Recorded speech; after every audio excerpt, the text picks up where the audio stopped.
शंख गूंजे, जय सियाराम के लगे जयकारे, मां पन्हूज नदी की महाआरती की। दुर्गा उत्सव महासमिति द्वारा हुआ भव्य आयोजन, सांस्कृतिक कार्यक्रम हुए। दुर्गा उत्सव महासमिति के तत्वावधान में शंखनाद व घंटे घड़ियालों के मधुर स्वरों के बीच मां पन्हूज प्राचीन नाम पुष्पावती नदी की भव्य महाआरती हुई। इस दौरान जय श्री राम के जयकारे लगाए गए और लोगों ने दीपोत्सव मनाया, सांस्कृतिक कार्यक्रम का आनंद लिया। गंगा संरक्षण अभियान एवं अयोध्या धाम में श्री राम जन्मभूमि पर बने भव्य मंदिर में श्री रामलला की प्राण प्रतिष्ठा समारोह के उपलक्ष्य में हुए भव्य कार्यक्रम में काशी के विद्वान व झांसी के समस्त धर्मगुरु शामिल हुए।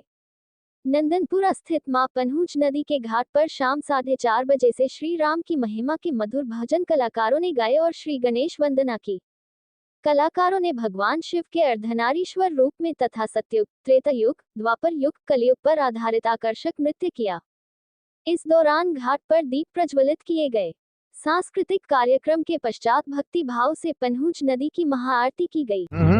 नदी हमारे जीवन की माँ का सबसे बड़ा रूप है। एक माँ होती है जिसके आंचल में एक बालक पलता है और बड़ा होता है, और नदियों के आंचल में रहकर पूरी संस्कृति पलती है। और माँ पहुँच को बचाने के लिए श्री दुर्गा उत्सव महासमिति ने एक संकल्प लिया कि हम इसको बचाएंगे, इसको पुनर्जीवित करेंगे।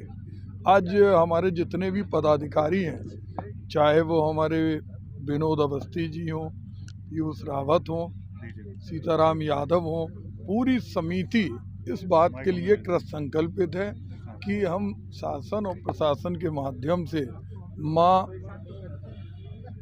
पहुँच को बचाने के लिए कार्य करते रहेंगे। एक ऐसा मौका, जिस मौके का इंतज़ार पूरी दुनिया कर रही थी। हम सारे लोग जानते हैं कि प्रभु राम इस जगत के सबसे बड़े आराध्य हैं, और उनकी प्राण प्रतिष्ठा के अवसर पर हम लोगों ने ये संकल्प लिया था कि हम लोग गंगा जैसी आरती आज झांसी में करेंगे।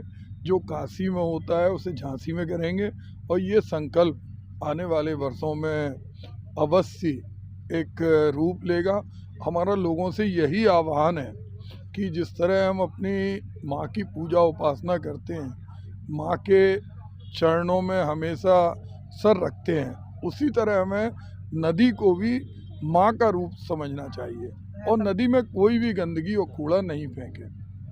समिति की चर्चा हो रही, नदी का कोई नाम परिवर्तन को लेकर होगी? हाँ, निश्चित रूप से हमारे विनोद अवस्थी जी ने एक जो प्रस्ताव रखा है, क्योंकि सती अनसुईया के बारे में सारे लोग जानते हैं कि उनका जुड़ाव इस माटी से रहा है, तो उनके नाम पर अगर ये घाट होगा तो बहुत सारी स्वच्छता स्वतः होगी। धन्यवाद। देखिए, कार्यक्रम का जो मेन उद्देश्य था वो, अगर नदी बच गई तो हम लोग पानी को बचा पाएंगे, और पानी बचेगा तो जीवन बच पाएगा। इस उद्देश्य के साथ में हमने पहली आरती जो है वो प्रारंभ करी थी बेतवा जी में, बेत्रवती गंगा जी में, ओरछा में। राम राजा सरकार को साक्षी मानकर पहली आरती की, और उसके बाद में निरंतर वहाँ पे प्रत्येक दिन आरती का शुभारंभ हो गया।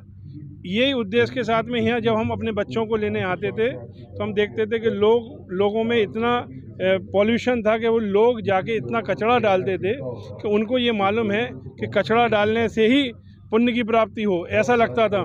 तो हमने उस उद्देश्य के साथ में लोगों को और अधिकारियों को ये बताने के लिए ये आरती महाप्रारंभ करी कि इस नदी के चारों तरफ में जो घाट बना दिए जाएं, जिससे कि झांसी के अंदर एक ऐसा रिवर पॉइंट बन जाए, जिससे कि जैसे हम लोग बड़ी सिटियों में जाते तो काफ़ी रिवर पॉइंट्स होते हैं, वैसे एक झांसी के लिए एक ऐसा रिवर पॉइंट बन जाए जो युगों युगांतर तक सभी अधिकारी, सभी लोगों के लिए एक अच्छा मैसेज जाए। इस उद्देश्य के साथ आरती करी थी। दूसरा उद्देश्य है इसका कि यहाँ पर लोग कचरा ना डालें।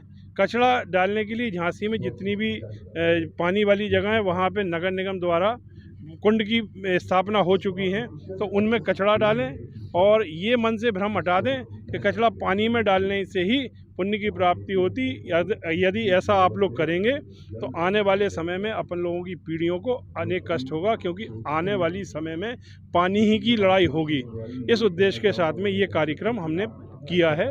और आपको एक और बात बता दें कि ये जो नदी है, देखिए गंगा जी होती हैं, गंगा जी मोक्षदायिनी है, और गंगा जी को मोक्षदायिनी बोलते।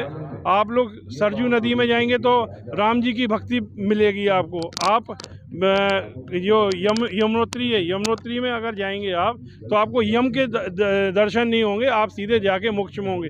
लेकिन इस नदी का आपको बता दें कि इसमें अपने शरीर में रोग दो कोई भी हो, संसार में एकमात्र ऐसी नदी है कि जिसमें अगर नहाने मात्र से संसार के कुष्ठ रोग जैसे और चर्म रोग जैसे चीज़ें दूर हो जाती हैं।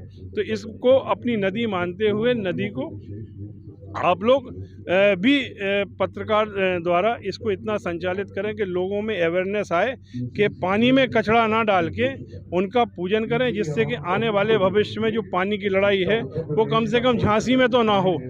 इस उद्देश्य के साथ में ये आरती प्रारंभ की गई।